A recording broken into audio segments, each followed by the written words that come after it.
안녕하세요. 반갑습니다. 이은경입니다. 네, 연휴 잘 지내셨나요? 고생 많으셨습니다. 우리 이제 지친 몸과 마음을 운동과 독서로 채우시는 그런 가을날 되셨으면 좋겠습니다. 이제 추석이 끝나고 뭔가 마음을 다잡고 아이의 본격적인 2학기 공부를 시작해야 될 것 같은 시점에 우리 어머님들께 꼭 드리고 싶은 당부의 말씀이 있습니다. 엄마가 불안할 때 가장 흔하게 저지르는 실수들이 있어요. 그 실수 때문에 엄마는 작은 실수를 했는데 그게 아이한테는 굉장히 큰 영향을 미치게 될 수 있다라는 점을 기억하시고 오늘 영상을 끝까지 들어주셨으면 좋겠고요. 영상 뒷부분에는 그러면 이런 불안을 잠재울 수 있는 방법은 무엇이 있나를 말씀을 드리도록 하겠습니다. 우리 어머님들이 아이를 낳고 유치원부터 시작을 해서 뭐 어린이집, 유치원, 뭐 초등, 저학년, 고학년, 중학교까지 이렇게 쭉 오면서 정말 많은 사교육에 관한 정보들을 듣고 계실 거예요. 이건 내가 찾아보지 않아도 하다못해 명절에 친척들만 잠깐 모였다 헤어져도 이미 사교육 정보가 새로운 수업 얘기가 막 들어와요. 그리고 우리 동네에서는 뭘 한다더라, 니네 동네에선 그거 안 하냐, 우리 학교 3학년들은 이걸 하는데 너네 학교는 안 하냐 하면서 막 언니 올게 막 난리가 나죠. 네. 그래서 명절 후에 더 불안감이 증폭이 될 텐데요. 네. 저도 다 네, 겪었던 일이고, 네. 그 불안의 어떤 그 느낌을 너무나 잘 알고 있어요. 자, 그럴 때 지금 우리가, 그래서 내가 이 부분을 빠뜨린 것 같다. 지금. 이 부분을 안 하고 있었네. 이 부분을 우리 아이가 더 똘똘한 줄 알았더니, 오빠네 애가 갑자기 나타나서 더 잘하고 있고, 하여튼 사람을 만나면 이런 일이 생기죠. 네. 놀이터에 나가봐도 그렇고, 밥 모임을 해도 그렇고, 친척이 모여도 그렇고, 모이면 사람은 어쨌든 이제 비교를 하는데요. 가장 많은 비교가 어른들끼리는 서로 얼마 버냐, 그런 돈에 대한 비교고, 자식에 관해서는 얼마큼 시키고 있느냐, 혹은 얼마나 공부를 잘하냐, 이런 비교들이 없을 수가 없습니다. 자, 그런데 이런 불안한 상태에서 우리 엄마들이 가장 많이 하는 실수가 뭐냐면요. 네. 아이한테 필요 없는 걸 시키고 있게 돼요. 아이한테 하나도 유리하지 않은데, 내 아이한테 하나도 유리하지 않은데, 남들이 다 시킨다는 이유로, 혹은 내가 지금까지 시켜본 적이 없다는 이유로, 혹은 내가 아는 사람의 아이가 그걸 시작했다라는 이유로, 갑자기 뜬금없는 과목들이 우리 아이한테 막 들어오기 시작을 하는 거예요. 그 사람이 그걸 시키는 데는 이유가 있을 텐데요. 그건 따지지 않고 그 사람이 시키니까 나도 경제적 여력이 되니까 시키는 거예요. 혹은 경제적 여력이 없는데도 시켜요. 왜냐? 그 사람이 시키니까. 그 사람 딸내미보다는 우리 딸이 더 똑똑한데 우리 딸이 그걸 안 하고 있으니까. 그 집 아들보다 우리 아들이 어렸을 때 더 똑똑했는데 지금 약간 처져 보이니까 그거라도 해서 얼른 따라 붙어야 되겠다라는 마음.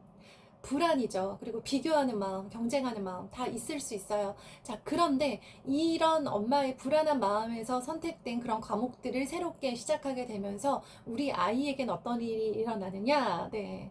아이의 시간이 없어지죠, 일단은. 네.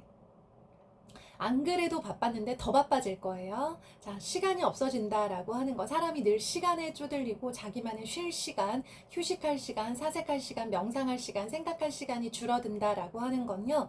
그 사람의 에너지가 다 소진은 됐으나 충전되지 못한다는 뜻이에요. 아이들도 똑같아요. 어른들과 똑같다고 생각을 하시면 돼요. 공부를 하고 있기 때문에 더 많은 열량과 에너지를 소비하고 있는 어른보다 더 피곤할 수 있는 존재라고 생각을 하시면 되는데요. 얘네들이 에너지를 쓰기만 하고 충전이 되지 않는 거예요. 아이들이 게임을 하면서 충전이 되나요? 그건 그냥 즐거움, 네, 즐거움을 통해서 휴식 정도인 거지 에너지를 충전하기는 어렵습니다.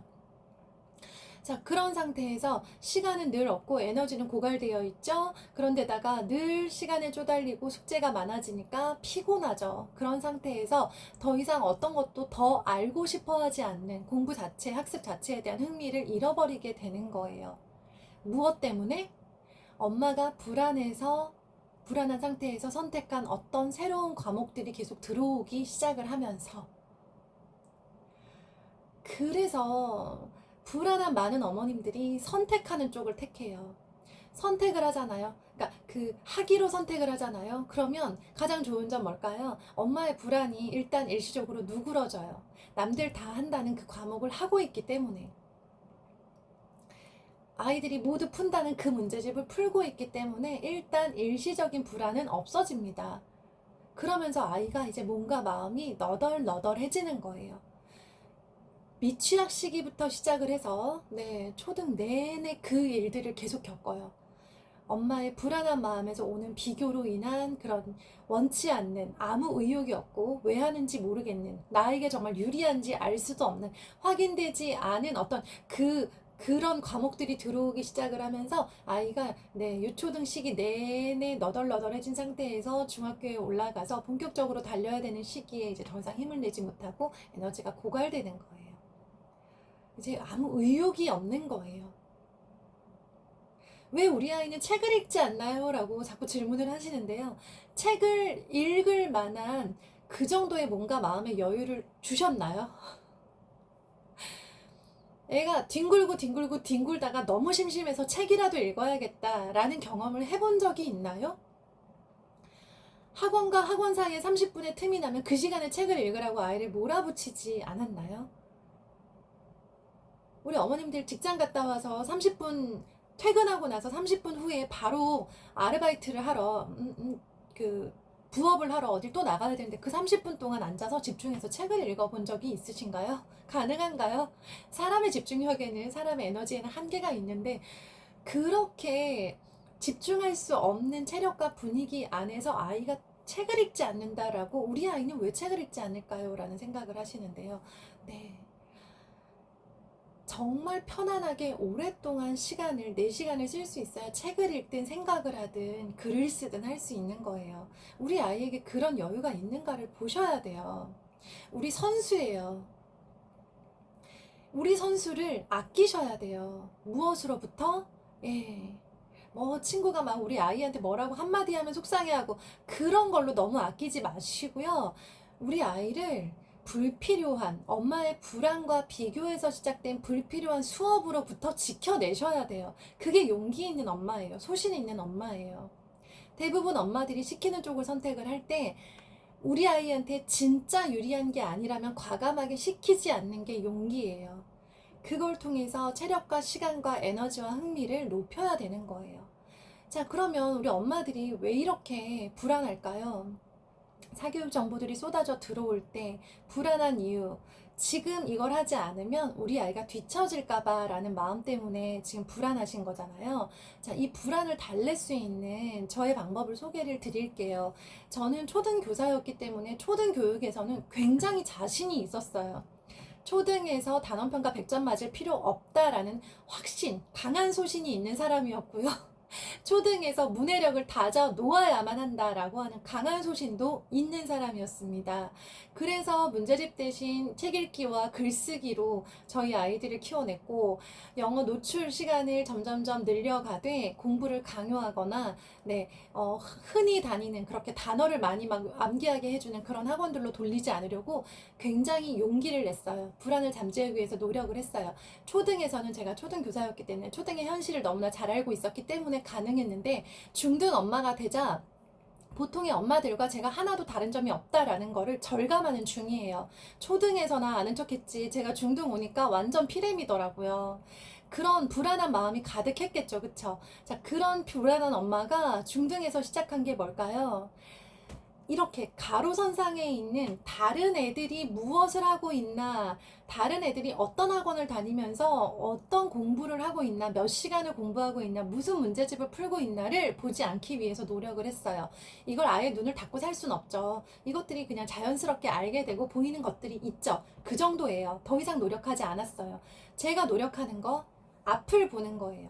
옆을 보지 않고 앞을, 위를 계속 보는 거예요. 잘하는 애를 보라는 게 아니고요. 선배를 보는 거예요. 그럼 아는 선배가 없어요. 어떡해요? 저도 없어요. 저도 제 큰아이 키우는 거고요. 주변에 그렇게 막 친하게 지내는 그런 선배 엄마들 계시지 않습니다. 자, 그러면 어떻게 할까요? 입시 정보를 얻기 위해서 노력을 하는 거예요. 사교육 정보가 아니라 입시 정보예요. 그러니까 얘가 지금 공부를 하는데 어디를 보면서 가야 하는지를, 그걸 엄마가 알고 그 방향을 아주 약간씩 각도를 틀어주는 거예요. 입시 정보는 어디 가서 얻을까요? 각자 잘하는 분야로 나누어서 얻는 거예요. 저희 남편은 영상 좋아해요. 유튜브 영상을 통해서 입시 정보를 얻고 있더라고요. 자, 뭐 그것도 시간 날 때 한 번씩. 네, 그 정도 보는 정도고요. 저는 입시 용어, 기본적인 입시 용어, 그 다음에 대학교 입학 전형들, 지금 중학생이면서 왜 대학교 타령을 하냐? 중등 3년 생활은 고등 3년의 어떤 리허설 같은 거고, 이 시간을 결국에는 이 아이가 잘 보내야 하는 이유는 우리가 목표로 하는 대입이라고 하는 거잖아요. 대입을 목표로 할 때 중등 시기에 대입에 대해서 문을 닫고 있다가 고입만 생각하고 있다가 나중에 다시 대입을 공부할 필요가 없어요. 그냥 지금부터 대입을 향해서 가되, 지금 아이에게 대입의 내용을 강요하는 게 아니라 엄마가 먼저 대입에 대해서 알고 있는 상태에서 불안하지 않은 상태에서 우리 아이에게 뭐가 유리하겠다, 뭐는 나 다들 하고 있지만 안 필요하겠다라고 생각되는 것들이 있다면 과감하게 그것들을 우리 선수가 하지 않도록, 즉 그것을 하느라 우리 선수가 피곤해지지 않도록, 에너지를 소진하지 않도록 막아줄 수 있는 역할을 해줬으면 좋겠다라는 거예요.